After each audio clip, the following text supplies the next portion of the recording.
My administration has secured the first, third, fourth, and fifth best years for wages on record.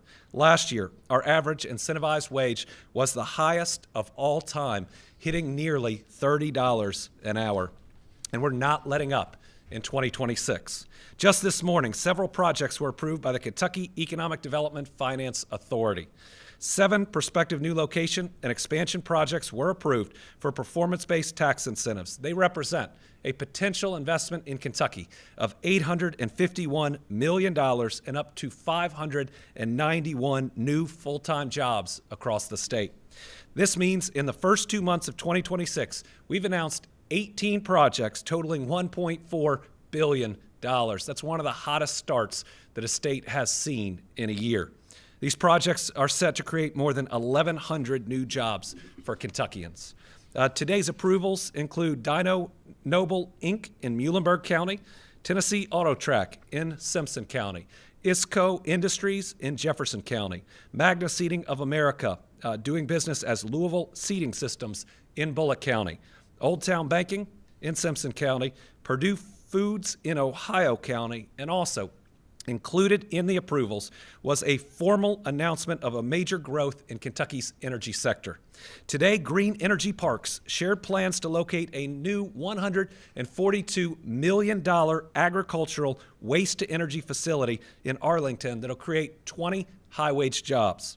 The project represents a record investment in Carlisle County and the first private sector announcement there in more than a decade.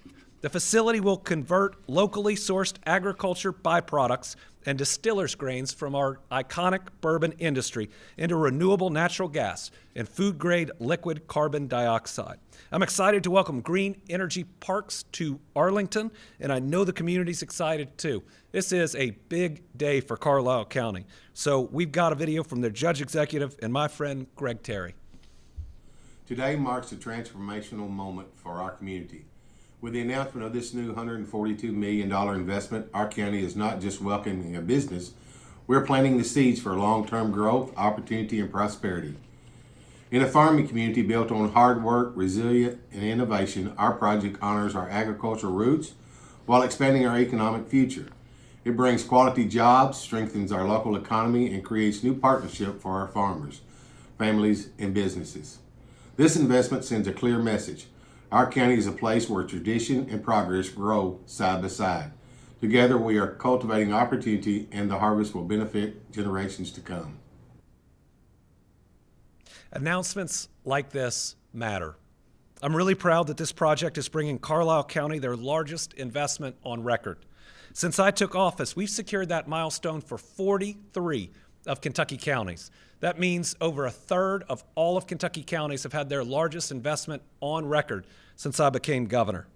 That's good for each of those communities and show that we are bringing jobs to people instead of expecting people to drive hours to those jobs. Announcements like this also prove that Kentucky is an economic leader, and one of the reasons is we put in the work. Kentucky's build-ready, job-ready site development efforts are so critical. It's the idea that now that we locate this new company, there's one less site for the next company. And so what we do is invest in making sure that sites have the water, the power, the access road, the natural gas, so that we can show a company a site that is build ready, that we can get them up and running 6 months faster than any other state. So today, we're announcing investments in 12 projects across 12 counties that are approved for a total of $13.5 million to spur future investment and job creation. The counties receiving these dollars to improve their sites are Adair, Bourbon, Clay, Clinton, Gallatin, Hopkins, Laurel, Madison, Monroe, Montgomery, Nicholas, and Woodford.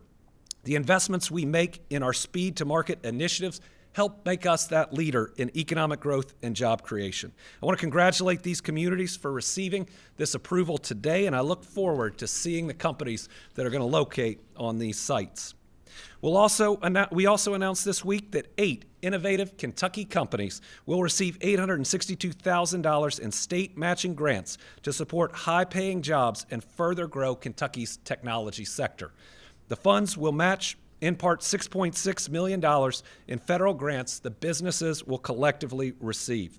The 8 businesses awarded funds are using technology to advance multiple fields, from improved sleep apnea testing to radiation therapy treatments and the invasive Asian carp solutions. The recipients are listed on the screen with sites in Louisville, Murray, Paducah, and Lexington. They're Criosalis, Indonavis, Fibonacci, PGXL, Santier, Thermoson, Wild Dogs Physics, and ZDC Tech. Kentucky built this matching fund program to support and attract high-tech startups. I'm proud to see these companies will continue to grow here in the Commonwealth, and congratulations to them on these awards. To close out today's economic update, and I think maybe some of the biggest news of the day, is I want to highlight that Kentucky has once again set an all-time record for products shipped globally with $50.6 billion in exports in 2025. That's a 5.65% increase over 2024. Would have been even larger but for the president's unlawful and damaging tariffs. Aerospace products and parts remain Kentucky's top export in 2025. Most people don't know that about Kentucky, that our top export in bourbon, it's not even auto, it is aerospace. That's followed by industrial machinery, motor vehicles, and pharmaceuticals. Canada once again led the way as Kentucky's top export destination with over $8.3 billion in products. Canada is not only a critical ally for the United States' national security, but it is also a huge purchaser of goods from our Commonwealth. A good relationship with Canada is critical to Kentucky's economic future. After Canada, we have the United Kingdom, France, China, and Mexico. Those are the top 5 destinations. And our other trade partners include Brazil, Malaysia, Singapore, the Netherlands, and Austria. Recently, I've been able to meet with government officials on economic development trips in many of those countries, the UK, France, the Netherlands, and even got to meet with the president of Singapore at the World Economic Forum to foster these relationships. So to those who question these foreign trips, these countries are buying billions of dollars of Kentucky goods. It's a good thing to have a positive relationship with them. Their people support so many jobs in our state. The Commonwealth's commitment to developing partnerships across the globe is critical for our long-term economic success. And what I love about this announcement is it just proves that Kentucky's economy is now global, with so much opportunity for folks who make things here to be able to sell them all over the world. To ensure this success continues, we need the Trump administration to follow the law, follow the Supreme Court ruling, and roll back the unlawful tariffs.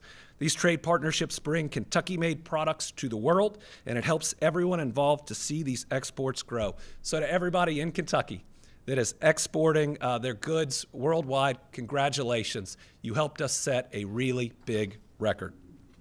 Next up, we have some positive news on our work to build safer communities, reduce crime, and ensure a brighter future for our families. For the second year in a row, we've secured a decrease in Kentucky's recidivism rate, and it's another record low. In 2023, just over 14,000 inmates were released from state custody, and nearly 10,000 have not returned. That's a recidivism rate of 30.32%, which is half a point lower than the past year. That means nearly 70% of people released from prison have not returned. What that means is we're safer. If you look at rates in the past, it would mean that people leaving prison were committing crimes at a higher rate. It means those crimes are no longer occurring. There's no victim, no harm to a family, no trauma that's been inflicted on someone. One of the ways that we fight crime, that we make safer communities, is to prevent a crime from ever occurring in the first place. I think a lot of the credit for this work needs to go to the work being done on second chances and creating real job opportunities. We did this by launching 35 technical education courses inside our prisons, and as of today, 1,779 inmates have completed at least one course. We've partnered with universities like Simmons and Kentucky and KCTC for vocational programs in our prisons. We've established reentry centers inside the prisons for enhanced one-on-one service. We've established the Governor's Council of Second Chance Employers to hear from business and community leaders and to also be ambassadors talking about what good workers they've received. We launched the Jobs on Day One initiative to help former inmates become strong job candidates in our fast-paced labor market. And we've recorded a nearly 8% decrease in reports of serious crime in Kentucky. I think this is a big part of it. I also think that this has helped us to reduce overdose deaths now for 3 straight years, with the last year-to-year being an almost 30% decrease, thank God. All this was made possible, I think, because we as a people in Kentucky believe in second chances and that someone shouldn't be defined solely by their past. It's not just the smart thing to do, it's what my faith teaches me to do, that second chances are what we are called to do. In Kentucky, we are ending generational cycles of crime, and we are making our communities and our families safer. To continue this momentum, we teamed up with Dr. Ryan Quarles and the Kentucky Community and Technical College System. Together, we are seeking funding for a nonpartisan, game-changing project, a reentry campus that will make our people safer and make Kentucky a national model. Just yesterday, House Bill 5, supporting that effort, passed out of the House Judiciary. The proposal has garnered bipartisan support, and my hope is it will make its way to my desk soon and that we'll see appropriate funding for it in the budget. All right, next, we always encourage Kentuckians to make safe choices, to watch out for each other, especially when they're driving. I now have a son with a license and a daughter with a permit. I think about the fatality and injury statistics just about every day. I want to make sure that we are doing better and better and better as a people, because everyone's worried about their loved one and whether they're coming home. Even though we're still early in 2026, I have some good news. I'm happy to announce we've already made progress in reducing highway fatalities this year. From January 1st through February 23rd, compared to that same period last year, we've seen a 27% reduction in fatalities and a 13% decrease in serious injuries. That means there are Kentuckians, people's family members, that are still alive today. While even one death is too many, I'm encouraged that we're making this progress together. And it builds on the progress we saw last year. Early reports show that in 2025, we ended up with 6% less fatalities and 2% less injuries than in 2024. That's fewer fatal crashes for the 3rd year in a row. That means Kentuckians returned home safely at the end of the day. We still have our work cut out for us to get to 0 deaths on Kentucky's roadways, but it's important to acknowledge that we're taking steps in the right direction. So thank you to everyone who puts their phone down, who concentrates when you drive. It's not just your life, it's everyone else's life on the road. It's other people's kids. It's my kids. In these car crash reports, we know that roughly half of those who died were not wearing a seatbelt. It's 2026, folks. Everybody needs to put on that seatbelt every single time. Doesn't matter if you're just going down the street. We need everyone to buckle up. That's the single most effective step we could take to further reduce fatalities and injuries. Oh, and it's also the law. If you do not buckle up, you will get a ticket from some law enforcement agency. We're going to continue to build on this with educational initiatives like the Safe Teen Driving Challenge, as well as the initiatives like Click It or Ticket. The proof is there. We've done better. We need to do even better. Let's take the steps to get it done. Next, we have some great updates from Eastern Kentucky and our rebuilding effort. I believe this is the most ambitious rebuilding effort in American history, where we are moving people from flood-prone areas where they've been devastated multiple times since 2022 up to high-ground sites that will never flood. They're getting modern infrastructure. They're getting efficient homes that may have utility bills as low as $50 a month. They'll have high-speed internet. We're not just building affordable housing for flood survivors. We're building housing that has dignity and can help create a better life. So a few weeks ago, I gave an update on New Hope Estates in Prestonsburg. This is one of our 8 high-ground communities. Eventually, the neighborhood will be the site of 34 homes. Team Kentucky provided $10 million for this project to purchase the land, and to construct some of the homes. We broke ground last July on the 3-year anniversary of the floods. And now, less than a year later, we have 4 homes under construction, and all 4 have buyers already. In addition to those $10 million, we're providing $100,000 to help with construction, utilities, and more in these homes. This is coming from the Team Eastern Kentucky Flood Relief Fund. So what you see on your screen is $400,000 that people donated that's now helping people have a safe place to live. In a couple of weeks, 2 of the homes are going to be complete. We have some drone footage, which you saw, of the progress. We also have some updates from Perry County at the Skyview neighborhood. We have 5 homes completed and occupied. And within the next month, 4 more homes will be move-in ready. When this neighborhood's finished, we're expecting nearly 100 homes to the site. And some might say, okay, 5 homes is great. Why don't we have more now? The toughest part of this that takes the most time are the utilities. Remember, this is a former abandoned coal mine. This is up in the mountains. We've got to run water. We've got to run sewer. We've got to run power.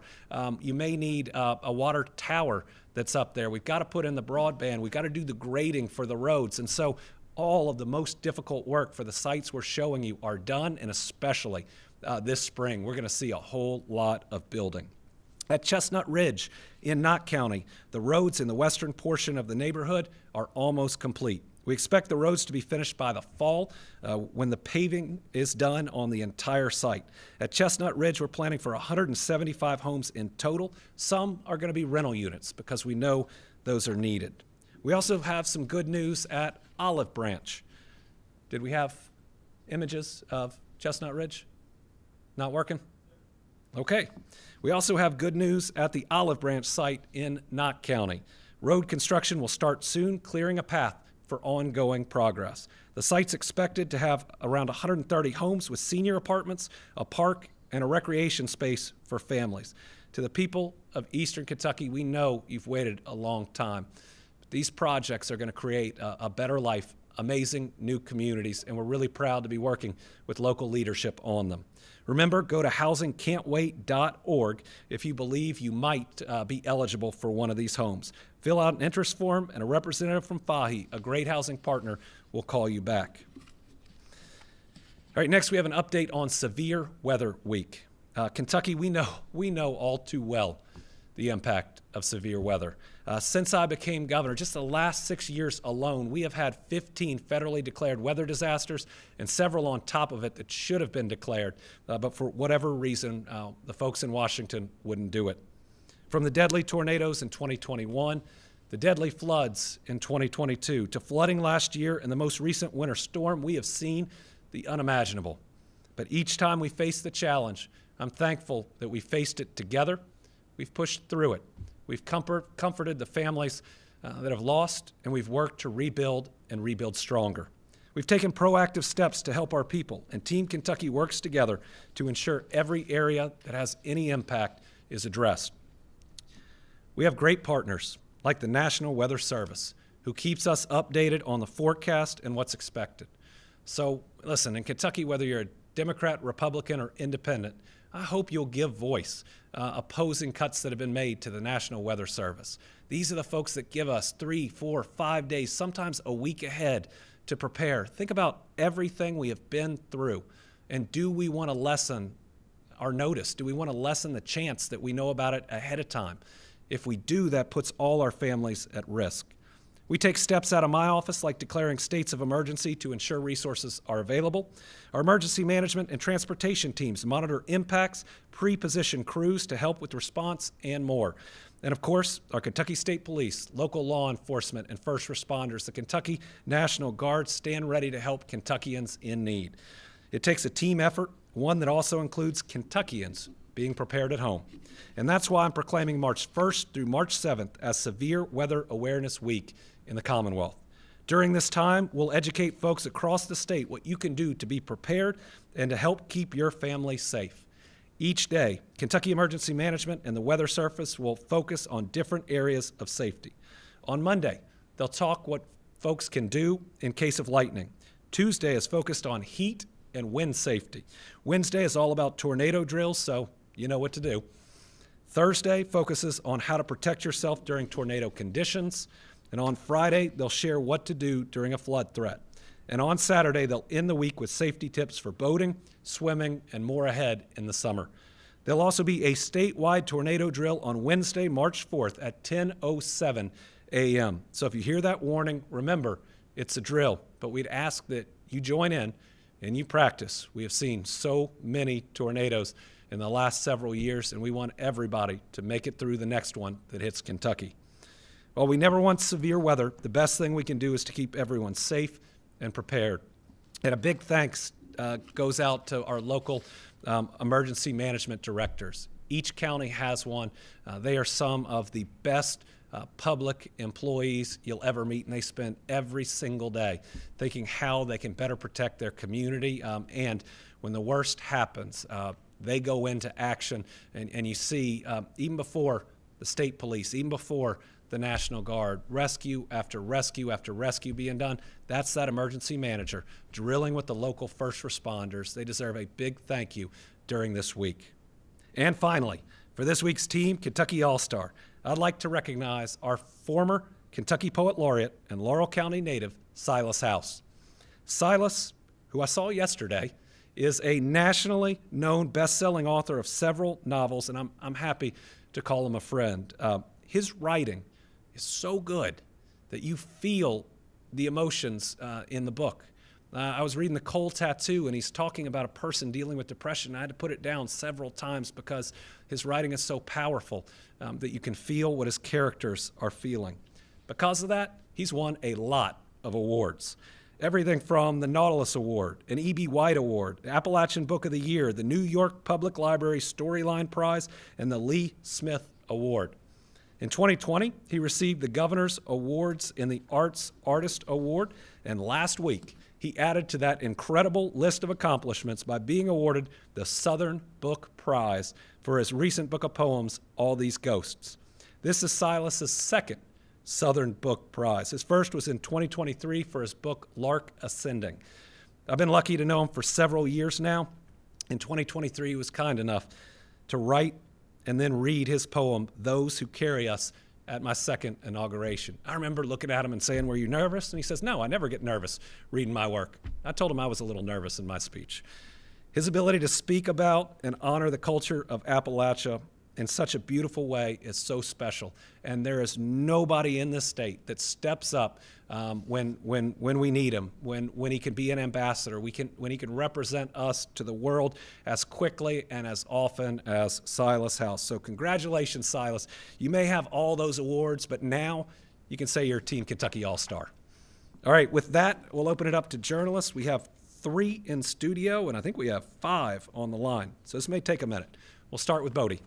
Thank you very much, Governor. The House budget is getting ready for a vote soon.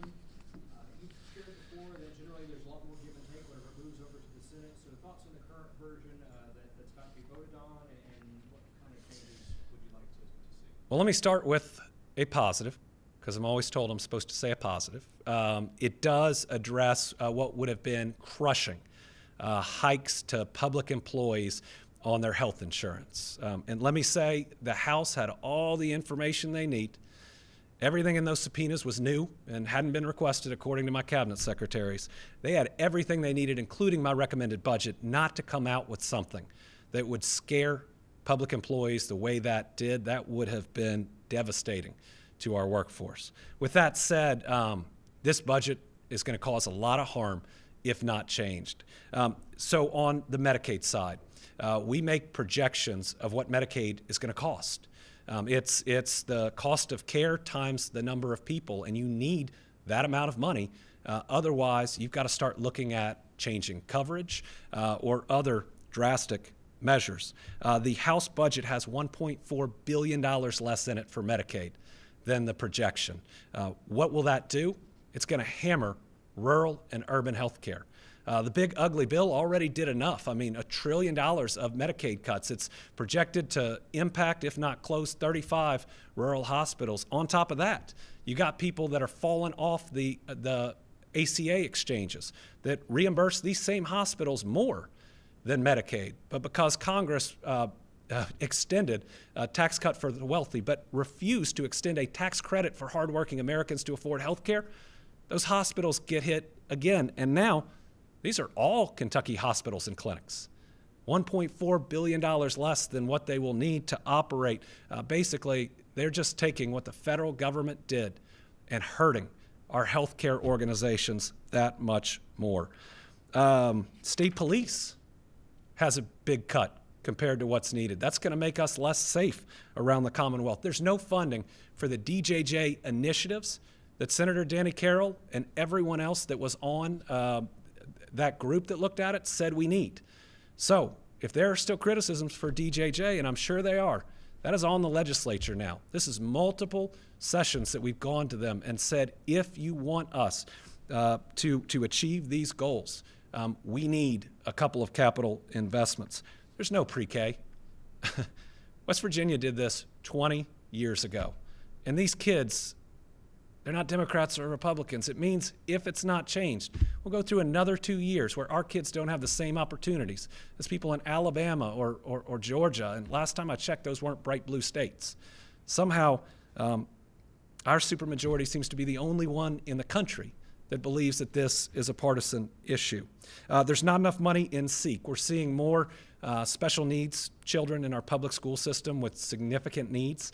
There's going to need to be more dollars there. So a number of issues, but it always changes a lot in the Senate. So we're ready to get to work. Samantha. Thank you, Governor. I know you've been asked about the Doug Harless case a few times. Shot and killed down in London by London police, or in Laurel County rather, during an attempt to serve a search warrant, and a grand jury failed to indict any of the officers involved last week. And after that, elected officials in Laurel County have written a letter to the FBI and the DOJ asking them to look at the case and determine whether Harless's civil rights were violated. Now that KSP's investigation is complete, I'm wondering first your thoughts on the case and what you think about the possibility of federal investigators coming in and taking a look. Well, first, my thoughts and prayers go out to that family. To lose someone and to lose someone in such a traumatic way, I know a little bit about what that feels like, losing a friend of mine. I don't think there's ever harm with someone taking a second look. And so if the FBI or the DOJ want to look at it, certainly I believe that all the agencies involved would be willing to share. I also imagine there will be a civil law portion of this too, and that typically doesn't start until the criminal side's out of the way. But again, to that family, it's got to be hard.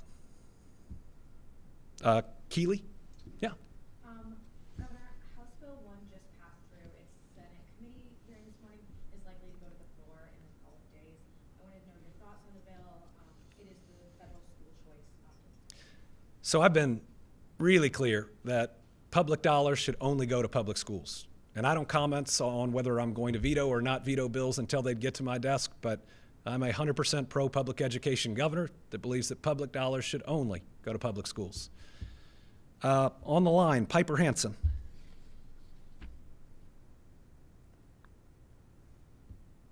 Do we have Piper? Was that last question related to House Bill 1? Yes. Okay, that was my same question, so thank you for answering. Great, thank you. And I'll try to rephrase the question. I should have done that for the journalists on the line. Sarah Ladd.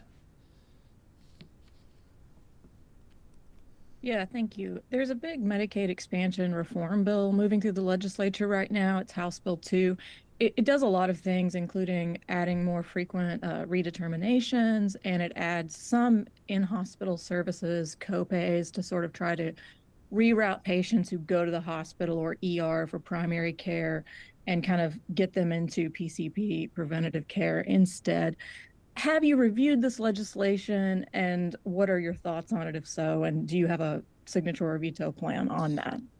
Well, I believe that healthcare is a basic human right. To me, it's an issue of faith. Jesus said a doctor's for the sick, and with actions from the federal government and some actions from our state government, there are sick people who won't be able to see a doctor. I haven't gotten to review the bill in its entirety. In its initial form, and I believe we've had an amendment, it was going to give what would basically be an advisory committee the power to make decisions on coverage and other things outside of a legislative session. That's not constitutional. I believe it's being removed from the bill. We'll see what that final one looks like. But I am always for expanding coverage, not contracting it. The way that we deal with the spiraling costs of health care isn't to kick people off of their health care. That hurts us in the long run. It's to work to bring down costs, and I think it starts with the federal government negotiating pharmaceutical costs down and down significantly in Medicaid and Medicare. They are one of, if not the largest purchasers of pharmaceuticals in the world. They have that leverage. Josh James. Thank you, Governor. In the State of the Union this week, the president said the only way Democrats can win is to cheat and, quote, we're going to stop it. Obviously, you've been out there speaking about the strategies that you see helping Democrats win in the midterms, but I'm wondering how worried you are about the election process itself, the trust voters have in that system. Do you believe all voters can count on a free and fair election this fall? Listen, I think the president has already tried to take steps to prevent free and fair elections. This whole redistricting thing, which isn't good for anybody, started with the president saying, I want more Republican seats. He said it out loud. He wanted redistricting because he knew he was going to lose the House. Now he's floated out there a number of different un-American ideas. There's even been the idea that ICE could be deployed around these facilities. I stand ready to stop him. Democratic AGs and Democratic governors all working together will make sure that we have free and fair elections. But let me tell you this, the Trump administration underestimates the American people. You try to get between them and voting, you'll see the longest lines we've ever seen. You'll see people singing because you do not take away someone's right to vote. You do not try to intimidate them. I think as Kentuckians, we'll all stand together. And I think there are a lot of people that might otherwise vote the way the president wants them to vote that won't if he tries to do this. Mason Brighton, Spectrum. Good afternoon, Governor. What is your message to lawmakers in the Senate as they soon start their work on the budget? The Senate leadership, every budget session, has met with us numerous times, has heard us out. It has been a good working relationship. Even if some of them say we never meet, we do meet and have already met this session and will meet again. They've been pretty fair in their process. I don't always get what I want in the budget, but we do tend to see the budget improve once it goes to the Senate. So my hope is that we'll continue working together, that they'll address the Medicaid issue, that they'll address the state police issue. Oh, the House did something else. The House took unfunded mandates from the last budget or in between, and they simply said the cabinets will do them. At the same time, they cut the cabinets 4% in the first year and 7% in the next year. So these cabinets already have a full-time job that they had just enough funding to do. Now they have less funding than that.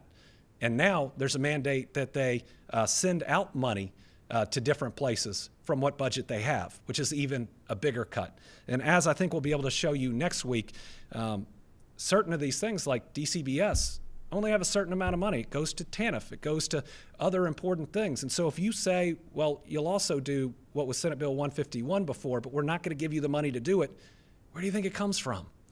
That's the challenge, and we hope the Senate will provide those dollars. And again, I'd remind some of our legislators that Senate Bill 151 wasn't just, as you're doing your job, do this other job. It was send out $20 million to families, and I want to do that. But you have to have the $20 million to send. We don't print money.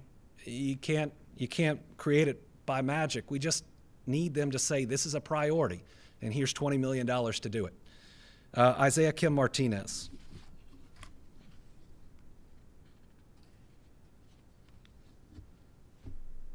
Did we lose Isaiah? Hey, Governor, can you hear me? Yeah, I can hear you.